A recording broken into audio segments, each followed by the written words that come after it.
Australia दुनिया का पहला मुल्क बन गया जहां माह रमजान के खत्म होने से पहले ही ईद उल फित्र की हतमी तारीख का ऐलान कर दिया गया। दुनिया भर में रमजान उल मुबारक के इख्तिताम में चंद दिन का वक्त बाकी है, इसलिए करोड़ों मुसलमानों ने ईद के इस्तकबाल की भरपूर तैयारियां शुरू कर दी हैं। ईद उल फित्र के चांद की रौयत के हवाले से माहिरीन फल्कियात की जानिब से अपनी माहिराना राय दी जा रही है, जबकि ऑस्ट्रेलिया दुनिया का वो वाहिद मुल्क है जहाँ माह मुबारक के इख्तिताम से कई रोज कबल ही ईद उल फित्र की हतमी तारीख का ऐलान कर दिया गया। ऑस्ट्रेलिया के मुफ्ती आजम और ऑस्ट्रेलियन फतवा काउंसिल के चेयरमैन ने मुल्क में ईद उल फित्र 22 अप्रैल को होने का ऐलान किया। बताया गया है कि फल्कियाती माहिरीन के मुताबिक ऑस्ट्रेलिया में 20 अप्रैल को शवाल का चांद नजर आने का इम्कान नहीं है, इसीलिए ऑस्ट्रेलिया में ईद उल फित्र 22 अप्रैल बरोज हफ्ते को मनाई जाएगी।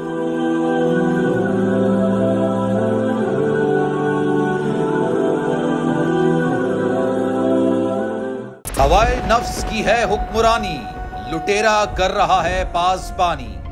बोल न्यूज के मार्केटिंग हेड आकाश राम ताहा लापता, तफ्तीशी इदारे जवाब देने से कासिर। अहले खाना परेशान, बेटे की जुदाई में माँ गम से निढाल। जो बच्चो हिंदू पर आए थे जो को पाकिस्तानी, मुझे मेहरबानी करे पंहिंजो आकाश वापस कयो।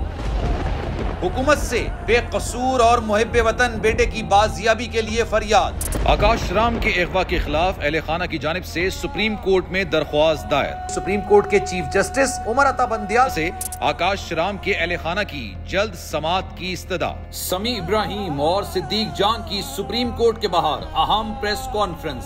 हमारे पास और कोई ऑप्शन नहीं रहा। उनकी फैमिली भी ये बात कह रही है कि हमें यहाँ पे पार्लियामेंट और सुप्रीम कोर्ट के सामने एहतजाजी कैंप लगा के बैठना चाहिए। चीफ जस्टिस पाकिस्तान से इस्तदा कर रहे हैं कि इस पिटीशन को लगाएं और जवाब लें इन अगवाकारों से।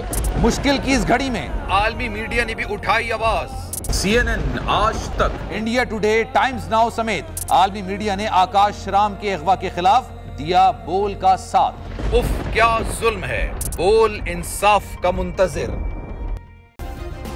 सब्सक्राइब करें और बेल दबाएं ताकि कोई खबर रह न जाए।